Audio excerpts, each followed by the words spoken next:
Here on my channel, and other photography-related channels for that matter, you will oftentimes hear people describe an image as being straight out of camera, as if the image that you are seeing on screen came directly from the memory card in the digital camera that they happen to use, and what you are seeing is a true and authentic representation of a raw photo captured using that particular camera. Well, that's not entirely true, because the straight out of camera raw image that you see, like in one of my videos or someone else's video, or with your own photography, with your own images that you were importing, the appearance of that raw image, how it looks on screen, is entirely dependent on which software application you happen to use, or the person who created the video happened to be using when importing that raw file. For example, let me show you the exact same raw file captured using a Canon EOS R5,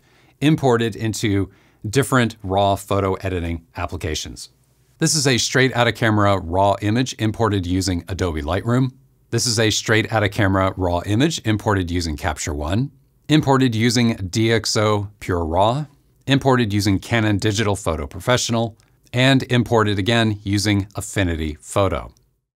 So pretty big difference, right? I mean, it's really surprising how much of a difference there truly is with the exact same raw file from an R5 imported into these different apps. I mean, the reds and the oranges and the yellows and this neon here, they look completely different depending on whether I happen to use Capture One or Lightroom or DxO or Affinity or Canon's own photo professional software app. So the question then is, which one is straight out of camera? Well, the answer is none of them. I think this is just a fundamentally important point to understand about digital raw photography, and when someone claims that an image is straight out of camera and they're, critiquing the color science of the camera, the look of the camera, the style of the camera. Maybe you're looking at straight out of camera images in a blog post, or straight out of camera images in a video, maybe one of my videos.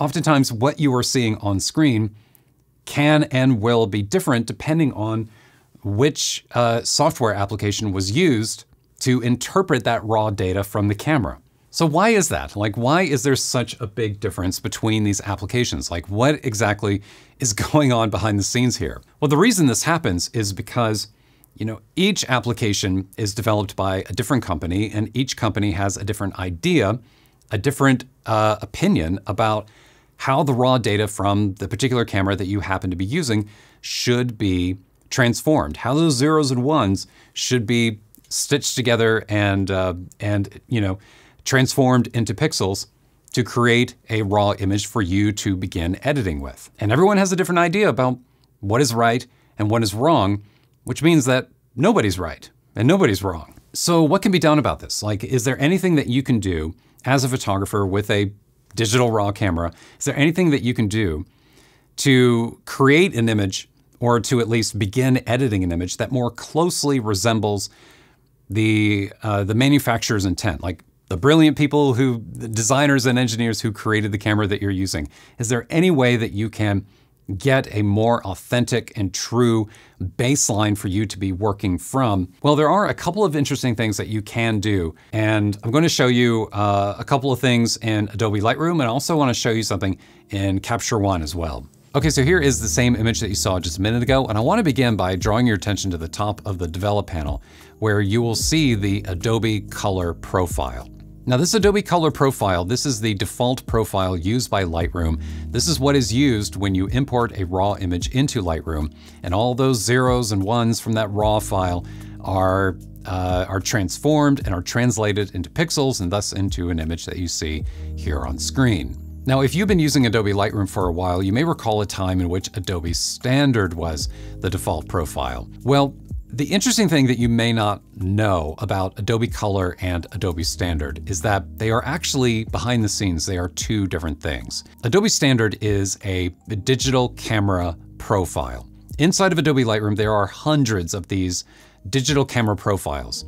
And these profiles are used when you import a raw image from your camera. So if it's a Nikon, a Sony, a Fuji, a Canon, whatever, you import that raw image. Lightroom looks at the metadata of the raw file to see what camera was used, and then it picks the appropriate Adobe Standard digital camera profile to convert that raw data. So what is Adobe Color then? Well, this is the interesting thing about Adobe Color. Adobe Color is actually a lookup table, a LUT, which if you edit video, you're probably very familiar with what a LUT is. That is what Adobe Color is. Adobe Color is a lookup table that is applied on top of Adobe Standard. And actually there are more LUTs that you can choose from. That is technically what all of these profiles in this window are, or in this panel where you see vintage and modern. I mean, you've probably looked around in here. These are technically lookup tables that are all applied on top of that Adobe Standard digital camera profile. So anyway, interesting, right? I mean, there's no harm in just coming up here and selecting Adobe Standard if you would rather use that instead of Adobe Color. Adobe Color is just an extra layer of styling that is added on top. Okay, so what about my point from earlier about getting a raw image that is closer to the manufacturer's intent? You know, getting to closer to something that is more appropriate for your camera. Well, what you want to do is come back into this profile browser in here. And in here, you should see a drop down that says camera matching. And in here are camera matching profiles that are designed for your particular camera. Now I'm seeing faithful, landscape, neutral, portrait, standard, and monochrome because these are picture styles that are built into Canon cameras. If you're shooting on Nikon, Fuji, Sony, whatever, you should see something a little bit different in here. Now, I just want to show you, and by the way, I demonstrated this in another video of mine, but let me just show you by mousing on and off standard, how much of a difference there is between Adobe Color and the camera matching standard profile. It's a huge difference. And so if you are a Canon photographer and you haven't explored this and haven't tried out some of these camera matching profiles in here, which by the way, were notably absent from Lightroom for a number of months after the EOS R5 and the R6 came out. Well, they're there now. And I think the results, they speak for themselves. I think you get a richer, better looking image to begin your photo edit from by selecting one of these camera matching profiles. Okay, so the next option I want to demonstrate for you is for those of you who'd be interested in exploring what it's like to edit a raw image that more closely resembles the actual raw data from your camera sensor, what your camera actually saw, and not begin your edit using a raw image where Lightroom has already applied a tone curve adjustment, has applied some saturation, and has manipulated that raw data. Like you just want to strip all that out and you just want to, work with the rawest material possible. Well, to do that, you can use something that is called a linear camera profile. Now, these are not built into Adobe Lightroom by default. These you have to download separately. There is a developer named Tony Kuiper who made a fantastic TK Actions panel for Photoshop. Well, he's also made a bunch of free linear camera profiles for all the different camera bodies that are out there that you can download and use in Adobe Lightroom. And check this out, the difference here. This is linear Canon EOS R5 when I mouse over it. And that is what is currently being used. And then I mouse off.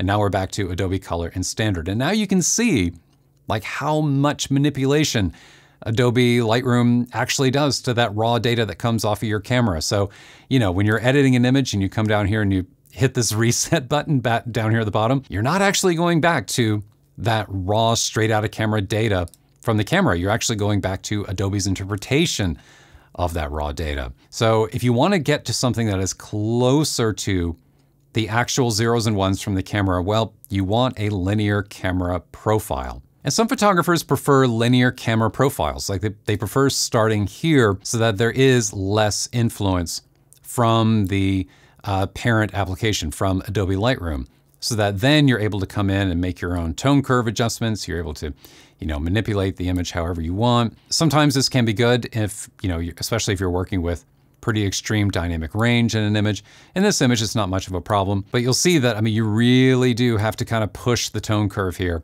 when you're using a linear camera profile in order to get an image that looks similar to Adobe Color and Adobe Standard and the other profiles. But anyway, this is just something that you can do if you want to remove some of that bias, some of that influence that Adobe has been applying to your RAW files. And again, I will leave a link down below in the description if you'd like to download some of these linear camera profiles for whichever camera you are currently using. Okay, now let's jump over to Capture One because I want to show you something similar here, something similar that you can do with linear profiles if this is something of interest to you and you want to explore it more. So this is the exact same RAW file opened in Capture One that we were just looking at in Lightroom. And where you want to go is you want to go to the base characteristics panel. Now, again, because this was shot using Canon EOS R5, the ICC profile, this is essentially what the profile dropdown is like inside of Adobe Lightroom. These are digital camera profiles that are designed for different cameras. And it read the metadata of the camera and it figured out that I was using an R5. So it selected R5 generic. But one thing you can do, Capture One does have some pro standard profiles in here. And I just want to show you the difference between them. So pro standard, and then this is generic. And notice how generic just looks much more orange, and the yellows, like the yellows are they're much more red. Whereas when you go to pro standard, they're a little bit softer. Like they look, actually, I think better. They look nicer. You can also see it in the B, like Budweiser neon sign up here too. It just looks a lot nicer. So if you haven't switched back and forth between generic and pro standard before, that is something definitely worth checking out if Pro Standard is supported for your particular camera. Now, the next thing you want to check out is the following dropdown where it says curve. Inside of here, you will find some options for like some film, tonal, curves, different amounts of contrast. But then down here at the bottom is one called linear response. Look familiar? Yeah. I mean, it looks like that linear profile from Adobe Lightroom, where there is just basically no tone curve applied. It is flatter.